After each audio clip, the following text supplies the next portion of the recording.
बिस्मिल्लाहिर्रहमानिर्रहीम। अस्सलाम वालेकुम। रेड एपल न्यूज़ से इफ्तिखार सिद्दीकी आपके सामने हाजिर है। आज स्टेट बैंक ऑफ पाकिस्तान ने अपनी मॉनेटरी पॉलिसी का ऐलान किया है और उसमें उन्होंने शरह सूद 3% बढ़ाकर 20% कर दी है। पहले 17% पे था, अब 20% हो गया। आप सोचिए कि जब ये आलम होगा हमारा, तो महंगाई का क्या आलम होगा। इस पर सोने पे सुहागा, डॉलर की भी आज अपनी उड़ान ज़बरदस्त थी और तारीख़ी सतह पे महंगाई की डॉलर पहुंच गया है। 292 रुपये पे डॉलर इंटर बैंक में है।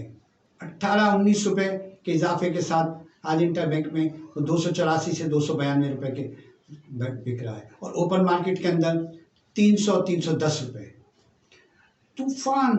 तूफान आने वाला है, तूफान आने वाला है।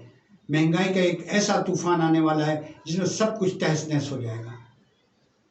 मैं आपको बता रहा हूँ, बहुत बुरे हालात हो गए हैं। ज़लज़ले से, सैलाब से एक मरतबा आदमी मरता है। इस महंगाई के बोझ में आप देखेंगे कि रोज़ मरेगा, रोज़ जिएगा, रोज़ मरेगा, रोज़ जिएगा और जिल्लत की ज़िंदगी गुजारने पर मजबूर हो जाएगा। रोटी 35 रुपए की हो गई है। आप सोचिए, एक रोटी 35 रुपए की। जिस घर के अंदर 8 खाने वाले हों, तो अगर वो 24 रोटियां लेकर आता है, तो सोचिए कि उसका एक दिन का सिर्फ सूखी रोटी खाने का खर्चा कितना है। क्या आलम हो जाएगा। लोग दूसरे के मुंह से निवाला छीनने लगेंगे। क्या बताएं। IMF है, उसके मामला आपसे तय नहीं हो रहे हैं और IMF, मैं आपको बता रहा हूँ, सिर्फ आपको जलील कर रहा है और कुछ नहीं है। IMF को पता चल गया है कि आप कमज़ोर हैं, आपकी मईशत तबाह बर्बाद हो रही है, तो वो मज़ीद आपके ऊपर बोझ डाल रहा है और आपसे वो शराइत बनवा रहा है जो वो ज़िंदगी में कभी पाकिस्तान की किसी हुकूमत से नहीं मंगवा सकता था, क्योंकि उसी ने ला के आपको बिठाया है। आप क्या कर सकते हैं। आप ना करने की हिम्मत नहीं है, आप में जुर्रत नहीं है। वज़ीर आज़म साहब तो मईशत के ऊपर बात ही नहीं करना पसंद करते हैं। सिर्फ आर्मी चीफ साहब से बात करेंगे तो भी आज उन्होंने मुलाकात की। हमारे ज़राए के मुताबिक हमें पता चला, उन्होंने उसमें भी यही रोना रोया है कि इमरान खान से हमें बचाओ। भाई, तुमने ली क्यों थी हुकूमत जब इतने डरपोक थे, तुम्हारा हिम्मत नहीं है, हौसला नहीं है अवाम के सामने जाने का, तो क्यों ली थी। वज़ीर दाखिला साहब, वज़ीर ख़ारजा साहब, दोनों माशाल्लाह। वज़ीर ख़ारजा साहब दौरों पे फिर रहे हैं, दाखिला साहब यहाँ मूँछों को ताव दे रहे हैं। वज़ीर ख़जाना साहब बाहर से इंपोर्ट करके लंदन से बुलाए गए थे। डार्क इकनॉमी, डार ने डार्क कर दिया मुल्क का हशर। क्या इस हुकूमत में कोई चीज़, कोई बेहतरी की उम्मीद नहीं है। मेरे समझ में नहीं आता फिर ये हुकूमत कर क्यों नहीं जान छुड़ा के जाते, ये अपने ऊपर से बीड़ियाँ क्यों नहीं उतारते।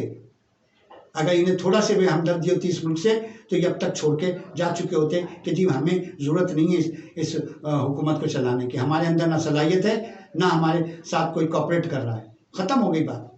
कौन कह रहा है आपसे कि आप ज़बरदस्ती बैठ के मुल्क चलाएं। आपने तो उस मैच पे पहुंचा दिया है कि अब लोग बाहर निकलने वाले हैं। मैं कितनी मरतबा कह चुका हूँ कि आम आदमी को मत बाहर निकलने पर मजबूर करो, लेकिन आप वही कुछ कर रहे हैं जो ये मुल्क इसका मुतामिल नहीं हो सकता।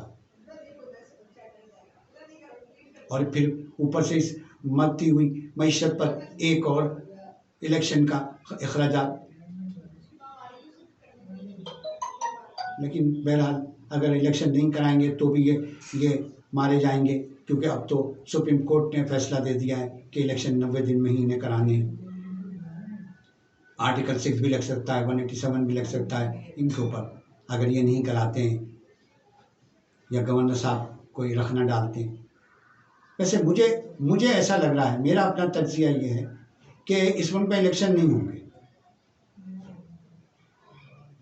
नहीं होंगे, क्योंकि ये जो लोग हैं ये डरे सहमे हुए हैं। ये सब डरते हैं कि अगर इमरान खान आ गया तो एहतसाब करेगा, हमें एहतसाब के शिकंजे में जकड़ देगा, और हैं सारे करप्ट। माज़रत के साथ इस्टेब्लिशमेंट को भी सोचना चाहिए।